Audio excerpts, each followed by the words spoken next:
Hello everyone, welcome to PrepTech academy. तो आज हम हमारा लेक्चर नंबर 3 है और हम पढ़ेंगे कन्वेक्शनल करंट थ्योरी। पिछले लेक्चर में हमने पढ़ा था कॉन्टिनेंटल ड्रिफ्ट थ्योरी। तो कन्वेक्शनल करंट थ्योरी क्या होता है, वो दिया गया था आर्थर होम्स द्वारा। ये जो मेनली फोकस करता है कि फोर्स कौन से रिस्पॉन्सिबल है जो कि हमारे जिसकी वजह से हमारा कॉन्टिनेंटल का मूवमेंट हुआ, लिफ्टिंग एंड ड्रिफ्टिंग हुई कॉन्टिनेंट की। तो पहले तो हम लोग ये देखते हैं कन्वेक्शनल करंट है क्या। तो कन्वेक्शनल करंट ऐसे समझ लो जैसे हम लोग चाय को भगोने में रख के या वेसल्स में रख के उबालते हैं। तो मान लो एक हमारा भगोना है ना। उसमें हमने पानी रखा और उसमें कुछ पानी को उबालते हैं मान लो, और उसको नीचे से हमने गर्म किया। तो सबसे पहले जो हीट ट्रांसफर होगी वो किसको होगी? भगोने को होगी, वेसल को होगी। उसके बाद वो वेसल किसको ट्रांसफर करेगा? वो ट्रांसफर करेगा नीचे वाले कुछ पोर्शन के पानी को, बॉटम वाटर, है ना। उसके बाद बॉटम वाटर जब हीट अब्जॉर्ब करेगा तो वो एक्सपेंड होगा और उसकी डेंसिटी कम हो जाएगी, तो इसकी वजह से वो ऊपर चला जाएगा और जो ऊपर ठंडा पानी है वो नीचे आ जाएगा। इसकी वजह से हमें बबल्स फॉर्मेशन दिखते हैं। तो बबल्स का फॉर्मेशन होता है और उबाल जैसे आप देखते हो वो होता है। तो ये किसकी वजह से? ये due to the convectional currents, ये कन्वेक्शनल करंट्स की वजह से है। इसीलिए हीट जो ट्रांसफर होती है वो due to the convectional current, वो वर्टिकल करंट्स को ही हम लोग कन्वेक्शनल करंट्स कहते हैं। जैसे गर्मियों में आपने आंधी देखा होगा कैसे आती है। ये अर्थ की सरफेस है, यहाँ पे नीचे गर्म हवा हो जाती है, हवा गर्म हो जाती है तो ये ऊपर राइज कर जाती है ना। साइड से जब इसी यहाँ से कोल्ड हवा, ठंडी हवा आती है और जैसे ही ये सरफेस पे आती है, इतना सडन इसको एनर्जी, गर्म हीट एनर्जी मिलती है कि वो सडनली राइज कर जाती है। और इसी को हम लोग बोलते हैं आंधी, है ना। इसी तरह अर्थ में होता है। अर्थ में क्या होता है कि एक मिनट डिलीट कर देता हूँ फिर बताता हूँ। हाँ, अर्थ में क्या होता है कि जो हमारा क्रस्ट है वो 35 किलोमीटर तक नीचे क्रस्ट है। फिर कुछ कॉन्टिनेंटल क्रस्ट है, फिर 5 किलोमीटर अप्रोक्सीमेटली ओशियनिक क्रस्ट है। उसके बाद टू 100 किलोमीटर तक हमारा मेंटल है। और उसके बाद हमारा रेडियस ऑफ द अर्थ क्या है हमारा? उसके बाद हमारा क्या है? कोर है ना। तो जो ओशियनिक क्रस्ट के बाद जो मेंटल आता है उसकी कुछ लेयर में approximately 200 kilometre from top magma present होता है। मैग्मा, है ना। तो जब मैग्मा मॉल्टेन स्टेट में होता है तो इसमें जब कन्वेक्शनल करंट्स फॉर्म होते हैं तो 200 किलोमीटर तक फॉर्म कन्वेंशनल करंट होने लगते हैं। उसकी वजह से क्या होता है, अपर लेयर तो बहुत, अपर क्रस्ट तो बहुत थीन है, मतलब इस 200 के कंपैरिजन में अपर क्रस्ट हमारा 35 किलोमीटर प्लस 5 किलोमीटर, इतना ही है। तो जब कन्वेंशनल करंट ऊपर आते हैं और उसकी वजह से जब हमारे अर्थ हिट करते हैं कॉन्टिनेंटल क्रस्ट या ओशनिक क्रस्ट को, तो उसकी वजह से हमारा कन्वर्जेंस और डाइवर्जेंस होता है क्रस्ट का, जिसकी वजह से माउंटेन्स फॉर्म होते हैं या डिप्रेशन हो जाते हैं हमारे अर्थ सरफेस में। तो यही चीज मैंने इस डायग्राम की मदद से आपको समझाया है कि अगर हमारा नीचे वाली लेयर में हमारे जो करंट है वो ऐसे और ऐसे फ्लो कर रहे हैं और इस साइड ऐसे और ऐसे फ्लो कर रहे हैं, मतलब ये दोनों अर्थ की सरफेस को एक तरफ लाने की कोशिश कर रहे हैं, मतलब कन्वर्ज करने की कोशिश कर रहे हैं। ये देखो, ये अर्थ को इस साइड लाने की कोशिश कर रहा है, ये अर्थ को इस साइड लाने की कोशिश कर रहा है। तो इसकी वजह से क्या होगा, ये ऐसे स्लाइड कर जाएंगे, उसकी वजह से क्या होगा, फोल्डिंग हो जाएगा और माउंटेन्स का फॉर्मेशन हो जाएगा। देखो जैसे कॉपी है। अब ये फोर्स दोनों इस साइड में लगा रहे हैं, तो इस साइड में जब लगा रहे हैं तो कन्वर्ज होगा तो ऐसे होगा, तो माउंटेन्स का फॉर्मेशन हो जाएगा। इसी तरह जो ये हमारे करंट्स हैं, ये इधर की तरफ और इधर की तरफ जा रहे हैं, तो इसकी वजह से क्या होगा, ये हमारा ऐसे हो जाएगा, ऐसे, तो डिप्रेशन फॉर्म हो जाएंगे। तो इसी तरह हमारा जो माउंटेन्स का फॉर्मेशन हुआ, यही कन्वेक्शनल करंट थ्योरी है। फिर जब हम इंटीरियर ऑफ द अर्थ जो हमने पहले स्टडी की, जो पुराना व्यू था वो वैगनर द्वारा दिया गया था कि हमारी जो अर्थ की लेयर है वो सीएल है, उसके ऊपर वो फ्लोट कर रही सीमा के ऊपर, उसके नीचे वाली लेयर नीफे। ठीक है। इंटीरियर ऑफ द अर्थ को हम लोग फर्दर स्टडी कर सकते हैं कैसे, सोर्सेस की वजह से, डायरेक्ट और इनडायरेक्ट सोर्स की मदद से। डायरेक्ट सोर्स में क्या आता है, डिगिंग ऑफ होल, मतलब गड्ढा खोद खोद कर देखो और पता करो नीचे क्या है, नीचे क्या है। या तो फिर वॉल्केनोज की वजह से, मदद से हम लोग पता कर सकते हैं।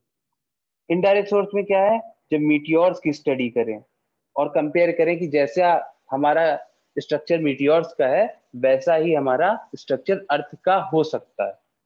दूसरा क्या है, टेम्परेचर और प्रेशर की स्टडी करने पर और समझने पर कि नीचे का अर्थ का क्रस्ट कैसा होगा। और रिसेंट स्टडीज में सीस्मिक वेव की मदद से, कि अर्थक्वेक की वजह से जो वेव्स होती हैं वो कैसे ट्रेवल करती हैं, तो उनके पाथ को देख के एनालिसिस करके हम लोग बताएंगे कि नीचे का कोर जो है, नीचे का मतलब जो मटेरियल है सॉलिड है, मॉल्टन है, कैसा है। तो एक एक करके देखते हैं। ओल्डर व्यू तो हमने देख लिया पहले ही, जो वैगनर की थ्योरी से। उसके बाद अब सोर्सेज में आते हैं, तो डायरेक्ट सोर्स। डायरेक्ट सोर्स में हम लोग कैसे पता कर सकते हैं, जैसे हम लोग होल को डिग करें, ठीक है, लेकिन हम होल को कितना डिग कर सकते हैं, हमारे पास इतनी मशीन ही नहीं है। तो फिर हम लोग क्या करेंगे, हमने आज तक जो मैक्सिमम जो कोल की माइन हमने एक्सकवेट करी है वो कितनी की है, 3 किलोमीटर तक, अप्रोक्सीमेटली 3.2 किलोमीटर तक, है ना। तो क्या होगा, अब हमें, और जितना, और एक चीज और है, जितना नीचे अगर मान लो कोई डिग करते हुए जा रहा है, अगर वो अर्थ की सरफेस पे है मान लो एक आदमी, तो नॉर्मल अर्थ एटमॉस्फेरिक प्रेशर लगेगा, जितना नीचे जाएंगे प्रेशर बढ़ता जाएगा और डिफिकल्टी ज्यादा होगी, कंप्रेशन होगा, है ना। तो इसकी वजह से ये भी एक कारण है कि हम लोग ज्यादा डिगिंग कर नहीं सकते। और अगर हमें डिगिंग करना भी होता है तो जैसे हम लोग यहाँ अर्थ की सरफेस पे करेंगे तो बहुत कम। इससे बढ़िया हम लोग क्या करते हैं, ओशियन में, पानी में जाते हैं, मान लो एक वो बोट है, और यहाँ से डिग करते हैं। तो इसके नीचे अगर हम 6 किलोमीटर डिग कर लिए, और 6 किलोमीटर तो हमारा पानी है, टोटल हमने अर्थ की सरफेस को कितना एनालिसिस कर लिया, 12 किलोमीटर। तो एक तो मेथड ये है।